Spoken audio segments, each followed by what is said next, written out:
আসসালামু আলাইকুম। আজ আপনাদের জাবেদা ও রামিলের সূত্রগুলো জানিয়ে দেব।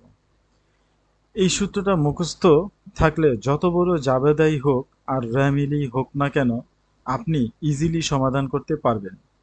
কোনো প্রকার সমস্যা হবে না। আর যারা জাবেদা ও রামিল পারেন, তাদের তো কোনো সমস্যা হবার কথা না। অনেকে দীর্ঘদিনের প্র্যাকটিস না থাকার ফলে হয়তো ভুলে গেছেন। সমস্যা নেই, আপনিও একটু দেখে নিন। আসুন জেনে নেওয়া যাক জাবেদার সূত্রটি কিভাবে মনে রাখবেন।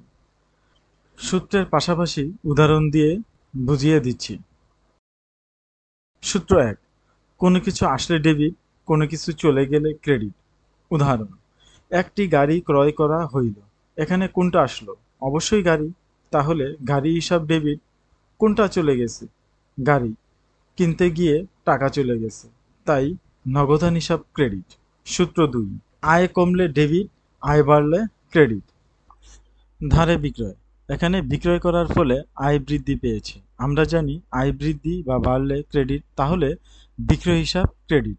এখন ডেবিট কি হবে? ধারে বিক্রয় মানে দেনাদারের কাছ থেকে টাকা পাবো, এখনো টাকা পাই নাই, তাই দেনাদার হিসাব ডেবিট। সূত্র ৩, মূলধন কমলে ডেবিট, মূলধন বাড়লে ক্রেডিট।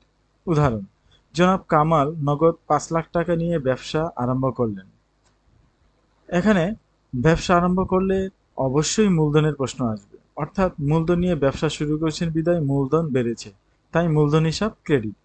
ডেবিট হবে কি আসছে সেটা ভাবতে হবে, অর্থাৎ মূলধন বেড়েছে, সেই সাথে নগদ টাকাও ব্যবসায় এসেছে, তাহলে ডেবিট হবে নগদান হিসাব। সূত্র ৪, দায় কমলে ডেবিট, দায় বাড়লে ক্রেডিট। উদাহরণ: বাকিতে পণ্য ক্রয় করা হইল। এখানে কি বেড়েছে? অবশ্যই দায় বেড়েছে, মানে টাকা আপনার নিকট থেকে পাবে, তার মানে দায় বেড়েছে। তাহলে দায় মানে পাওনাদার বেড়েছে, পাওনাদার হিসাব ক্রেডিট। সেই সাথে আপনার নিকট আসছে কি? পণ্য, অর্থাৎ পণ্য ক্রয় হিসাব ডেবিট। খরচ বাড়লে ডেবিট, খরচ কমলে ক্রেডিট। উদাহরণ: আগস্ট মাসের কর্মচারীদের বেতন পরিশোধ করেছে।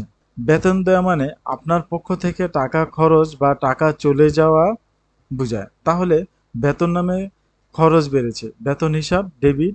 সেই সাথে নগদ টাকা চলে গেছে, তার মানে নগদান হিসাব ক্রেডিট। চেষ্টা করেছি সংক্ষেপে জাবেদার সূত্রগুলো বুঝাতে।